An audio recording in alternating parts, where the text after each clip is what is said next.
Hey guys, how's it going? Force here, and today we're gonna do something I haven't done in a real long time, and that is open up some physical Magic cards. Wizards sent me 5 boxes last week of these Commander card things. Now, this is something that actually, interestingly enough, I had just done for the first time a couple of months ago. I got together with a bunch of my friends and we played Commander mode, and I had a real lot of fun with it. So I'm really excited because now I've got 5 boxes, 5 Commander decks that I'm able to play with my friends again next. And I figured I shouldn't just open this up selfishly. I should open it up with you guys as well, show it to you, check out this cool stuff. And they actually sent me last time. They just sent me they did, like a year ago. I got sent cards as well, but they didn't send me an email. There wasn't a letter in the cards. It was just a box from Wizards of the Coast. I'm just like, okay, thanks. But this time they actually sent me a letter talking about the Commander gameplay mode. Now, it's really interesting. So again, I'd first played Commander. I've played Magic, on and off since I was like 13 years old.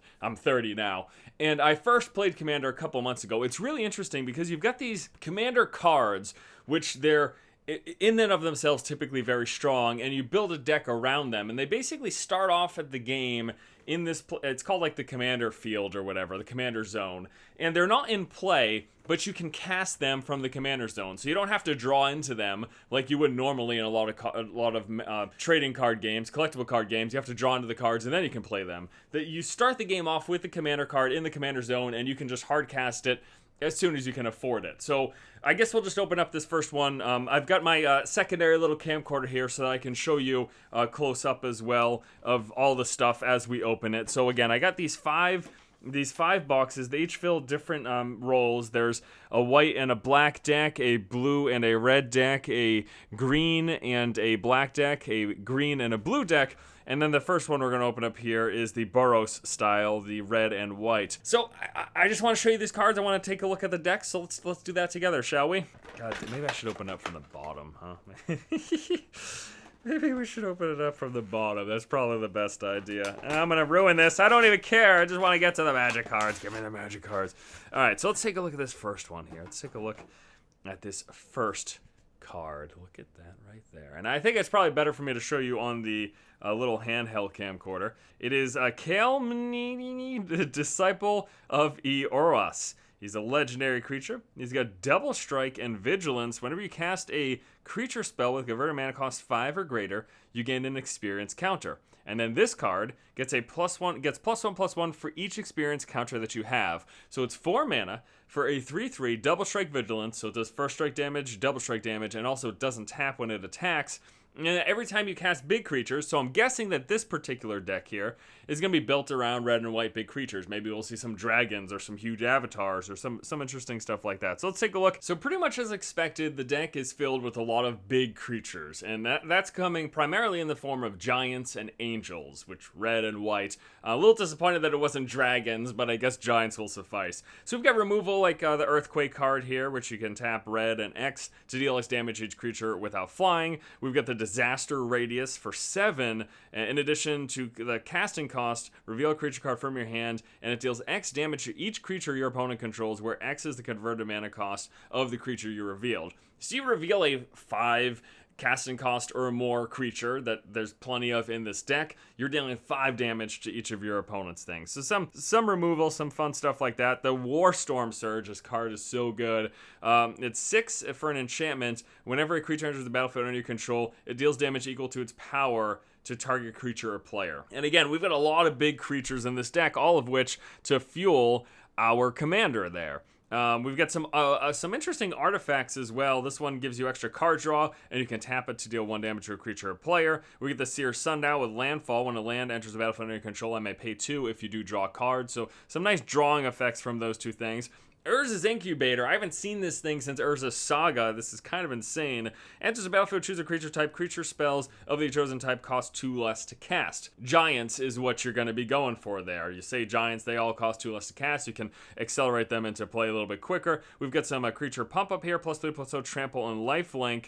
And you'll notice as well, these are all one-offs, so in the Commander format here, we're just basically getting one of each card individually instead of the standard 4 that you play in regular old Magic. So here we get to start take a look at some of the Giants. 7 for a 5/5, enters the battlefield, does 2 damage to each creature or player, and remember that 7 gets dropped down to 5, for example, with the Urza's Incubator. 7 mana for a 4/4 trample. This enters the battlefield +4/+4 for each other Giant you control.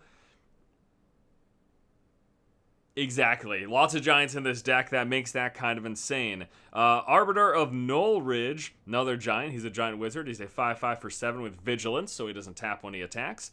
And when he enters the battlefield, each player's life total becomes the highest life total among all players. So, you know, in Commander, you're playing against more than one person. You have multiple opponents that you have to consider and deal with, and cards that deal with those multiple opponents can become very interesting and make the format pretty enjoyable. It's why I enjoyed when I played it for the first time ever a couple months ago, because it's different from standard Magic and it's fun at the same time. Here's a Giant. When another creature enters the battlefield, you may put X/1/1 counters on this Goliath creature, where X is the creature's power. I mean, look at these things. These cards are absolutely insane. 4/4 for 6 mana here, flying. When it attacks, attacking creatures gain flying and lifelink until end of turn. So you throw this guy down, you've got all your huge Giants in play already, and they all gain freaking flying and lifelink. Like, that is just ridiculous. Look at the Titan here, 4/7 Cat Giant. Whenever it blocks, it gets +7/+7 until end of turn, and you can tap a white to give it a protection from a color of your choice until end of turn. I mean, these cards are absolutely insane. It's this really cool and interesting format. But that's sort of the general.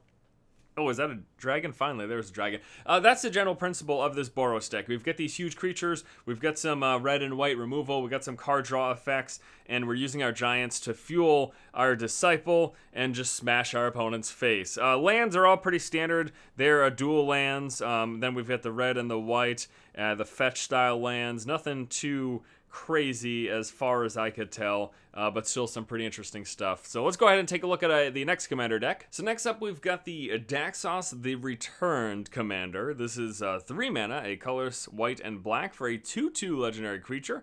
It's a zombie soldier. Whenever you cast an enchantment spell, you get an experience counter, and then you can tap 3 and put a white and black spirit enchantment creature token onto the battlefield, and it has its power and toughness is equal to the number of experience counters you have. So you're casting enchantments, adding 2 experience counters to this card, and then those experience counters can be used to turn into big old spirit tokens. So as you'd probably assume, the deck is filled with a lot of enchantments, but also a bunch of life gain and life loss and card draw, which makes sense with the white and black archetype. So let's take a look at some of the rare cards here. First of all, we get this white-black card, the Karlov of the Ghost Council. It's a 2/2 for 2. Whenever you gain life, put 2 1/1 counters on it, and then you can tap 2 to remove 6 1/1 counters from it and exile target creature. Now, the interesting thing is you can remove 6 1/1 counters that came from any source. They don't necessarily have to come from him putting 1/1 counters on himself. If you get other things to put counters on him, you can remove 6 of those and exile a creature, which is very interesting. We've got the Envoy of Ghost. It's 7 mana for a 4/4, but it's got vigilance and protection from creatures, and whenever a creature deals combat damage to you, destroy that creature, put a 1/1 white-black spirit creature token with flying onto the battlefield. So anytime a creature does damage to you, it's going to get freaking destroyed and replaced by 1/1. That's pretty good when you're going up against huge creatures in your opponent's deck. Here is the creature. It's a 3/3 for 3. Commander creatures you control get +2/+2 and have indestructible. Letting your commander stay in play and making it indestructible is kind of insane, and there's some enchantments that make indestructible here as well. Here's one of those here's a enchantment. It's a 3 for an enchantment. Enters the battlefield for each opponent. Exile up to 1 target non-land permanent that player controls. Grasp of Fate leaves the battlefield. Each opponent has to exile 1 target non-land permanent that they control until this thing is out of the battlefield. That card will stay exiled. Here's an enchantment, Aura, which makes a creature indestructible, and then whenever a creature enters the battlefield, you may attach this card to that creature. So you put it into play, makes the creature indestructible, you play a new creature, you can just swap it right on over if you so desire. Daxos's Torment, kind of cool enchantment. It's 4.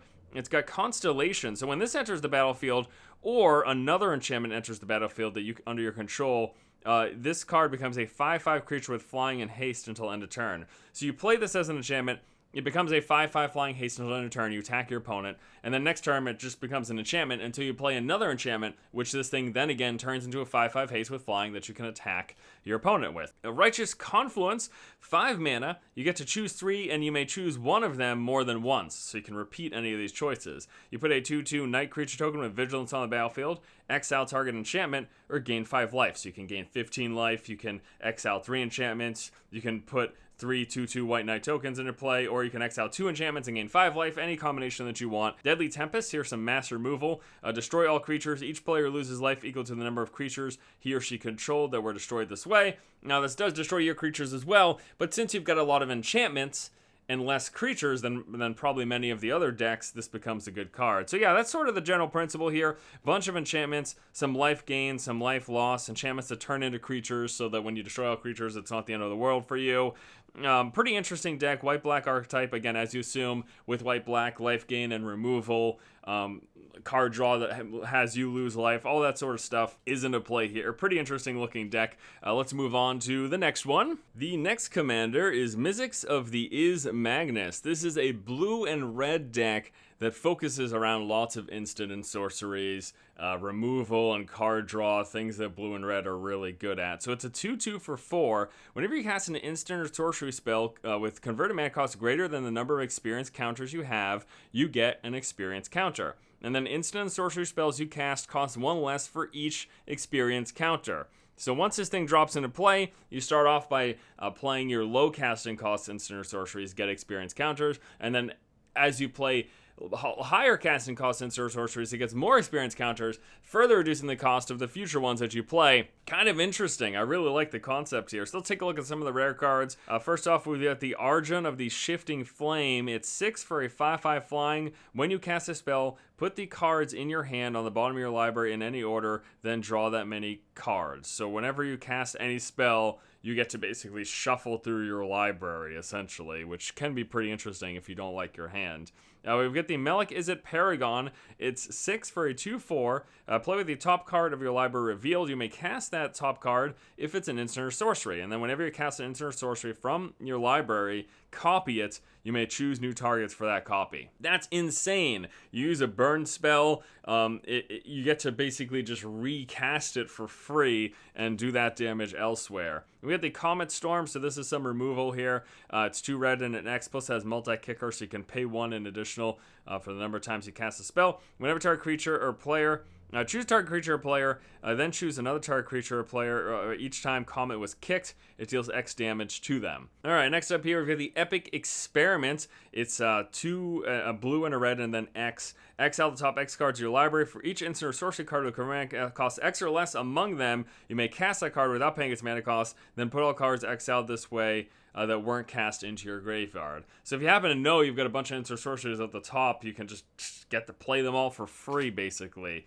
The Gigantoplasm, it's 4 for 0/0. You may have Gigantoplasm enter the battlefield as a copy of another creature onto the battlefield, and then X, this creature has a base power toughness of XX. So you can pay that X to get the additional power toughness thing to it. The Seal of the Guild Pack, it's 5. Artifact, enters the battlefield, choose 2 colors. Each spell you costs 1 less cast for each of the chosen colors that it has. So it comes into play, you're going to choose blue and red, and then any blue-red spell you cost will cost 2 less colorless to cast.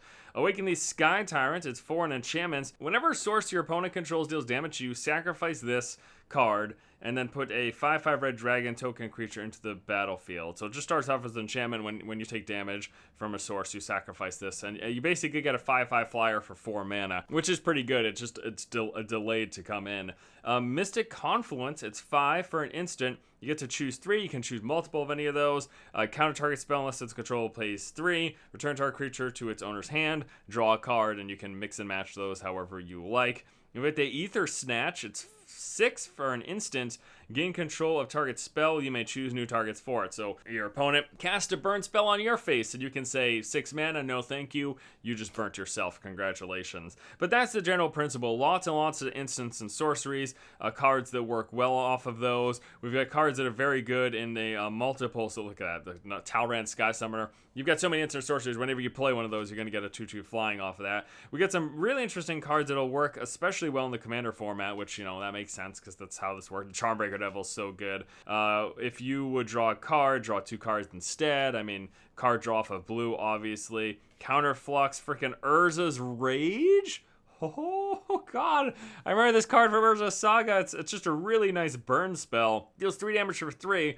But if it's kicked, it deals 10 damage. 10 damage to our creature or player, and that damage can't be prevented. So they can't stop that damage from going through. Reigns of Power to basically steal creatures. Really fun stuff. I wanted to show you, there was one card that I thought was really good. Stroke of Genius. God, it's freaking so broken. One card that I thought would be really cool in the Rite of Replication is going to be cool. But in the commander format, look at this Blatant Thievery.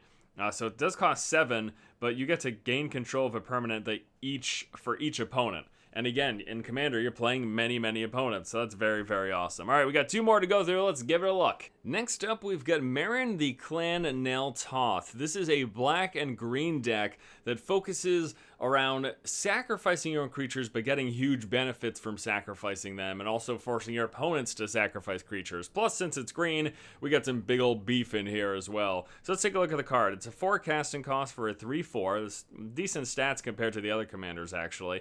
And whenever another creature you control dies, you get an experience counter. Then, at the beginning of your end step, choose target creature card from your graveyard. If its converted mana cost is less than or equal to the number of experience counters you have, return it into the battlefield. That's insane. You're basically... You'll be sacrificing creatures, but your opponents will be sacrificing creatures too because of various effects that let you do that. But you just keep getting your creatures back, and then you've got creatures that do great things when they come into play or whatever. It's a great concept. I absolutely love black and green. So let's take a look at some of the rares here. Chorale Death Priest is 5 mana for a 2/2 flying. Whenever a player sacrifices another permanent, such as you sacrificing your own creatures, you get to put a 1/1 counter on each other creature you control. Yeah, exactly. So tons of sacrificing will be happening. Every time sacrificing happens, all of your creatures get pumped up with +1/+1 counters.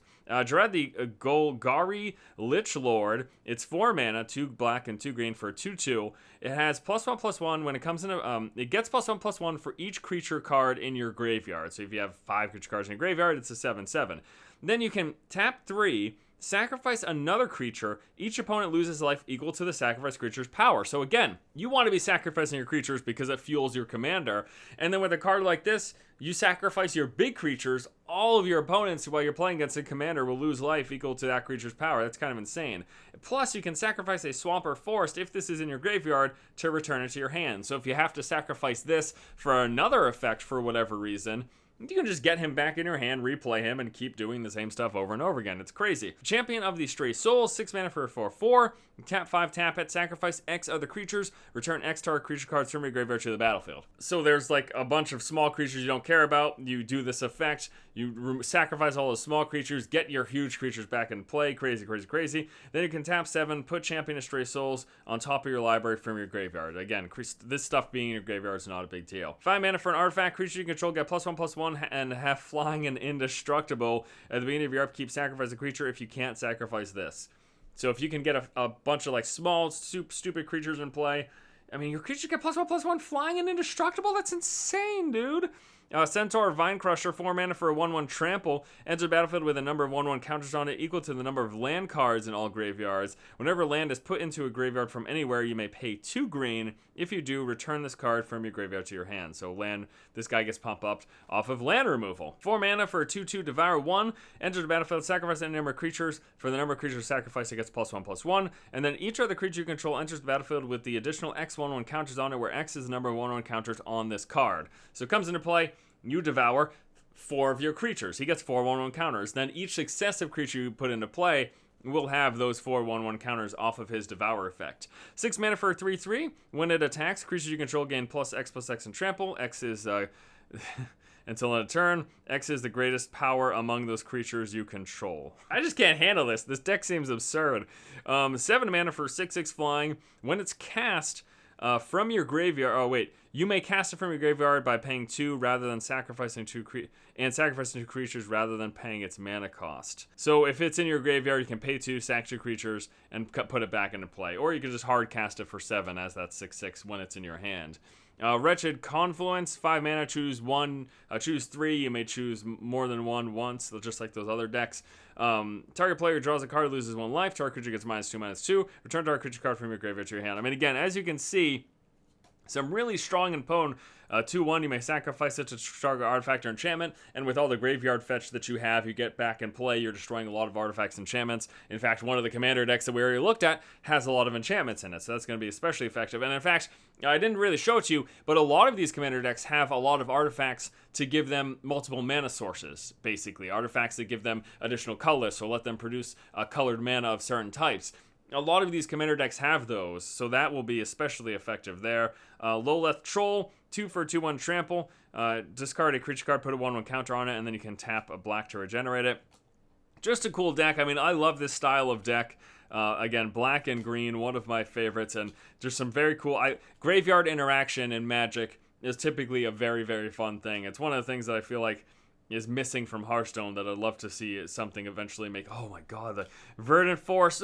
It's just very, very cool cards, very cool deck, love it. We got one more to take a look at though, so let's check it out. Alright, and lastly, the final commander deck that we have is a green and blue token deck, where we've got a lot of small token creatures, a lot of tiny creatures in general. We're swarming the battlefield. We've got some counter magic. We've got some pump up with the stuff with blue and green that you pretty much expect. So here's the commander itself. Claw of Progress, 4 for a 3/3. Whenever a creature with a power 2 or less enters the battlefield under your control, you get an experience counter. And then at the beginning of your combat on your turn, put X 1/1 counters on another target creature where X is the number of experience counters you have.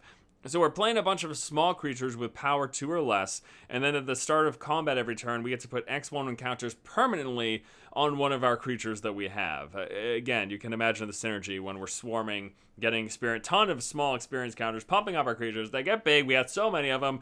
It's crazy. Okay, let's check out this card here. It's 3 for a 2/2. Target creature can't be blocked this turn. If that creature's a snake, it gets +2/+2 until on turn. So as you assume, there's a variety of snakes in here, including Mystic Snake. Oh man.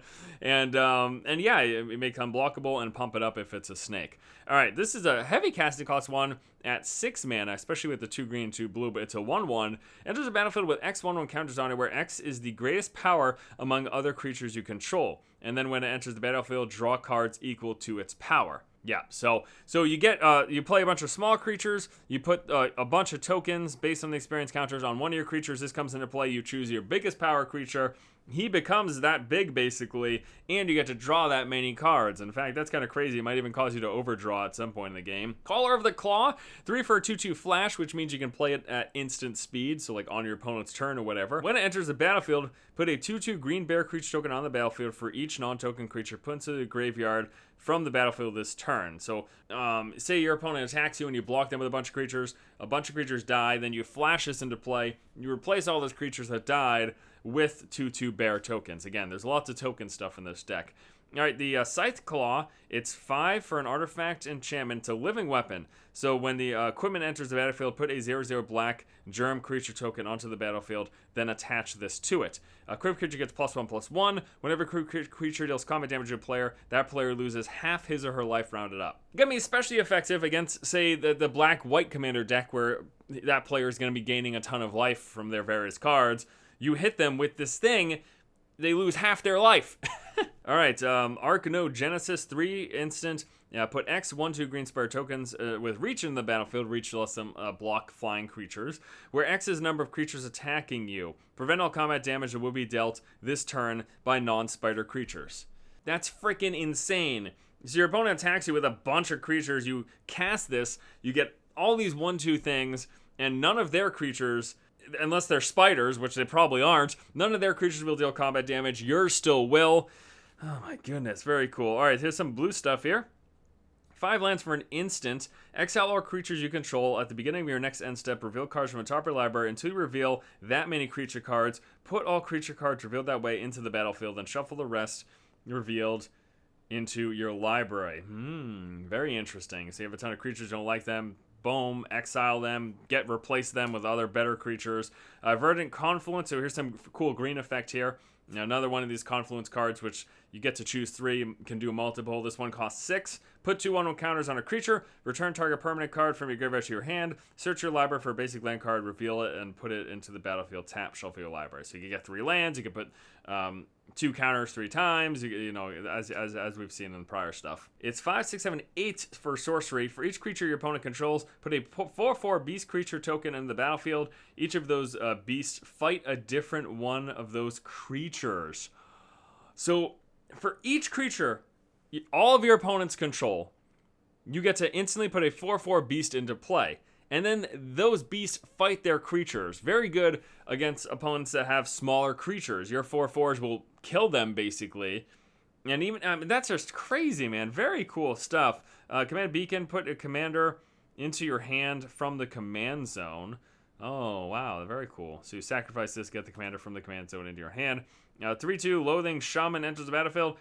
Target player shuffles any number of cards from his or her graveyard into his or her library. That target player can, of course, be you. So again, some tokens, a very cool green-blue effects. As I mentioned, we'll have stuff that work well with the tokens. We got Mystic Snake, which is a 2/2 flash counterspell. It's a creature that also is a counterspell. That card was amazing when it came out. I loved it. Arbor Colossus, 6/6 reach with monstrosity. And then when it becomes monstrous, you get to destroy target creature with flying and opponent controls. The Sword of Vengeance. Quick creature gets +2/+0, has first strike, vigilance, trample, and haste. Beastmaster Ascension, so very good with token decks. Whenever a creature you control attacks, you may put a quest counter on this. And then when it has 7 or more quest counters, all your creatures get +5/+5. It's good with a token deck because tokens tend to go wide. It's a lot. It's many, many, many small creatures. But those small creatures become very big when they get +5/+5 from Beastmaster Ascension. Bident of Thassa, this card is insane. Whenever a creature you control deals combat damage to a player, you may draw a card, and that includes all your tokens. And then you can tap a colorless and a blue to force your opponent's creatures to attack you, which that might sound silly, but what it does is it makes them susceptible to you attacking them the next turn. Just awesome, awesome, awesome, awesome. So I guess that pretty much does it. All I really wanted to do was show you guys these awesome cards. Obviously, big shout out and thank you to Wizards of the Coast for sending this stuff over. Frankly, I'm just most excited to sit down and play the game with my friends again. I really liked playing Commander when I tried it before, and now that I've got all these new Commander decks, I'll have to check it out again. I'm going to try at some point in the future to actually record me and my buddies playing Magic. I think that could be pretty fun if I had another multi-camera setup or something. I'll let you guys know if something like that happens, obviously, because you'll see the video come out. All right, guys, thanks so much for watching. Hope you enjoyed this Magic Commander pack opening thing. I'll see you next time. Have a good one.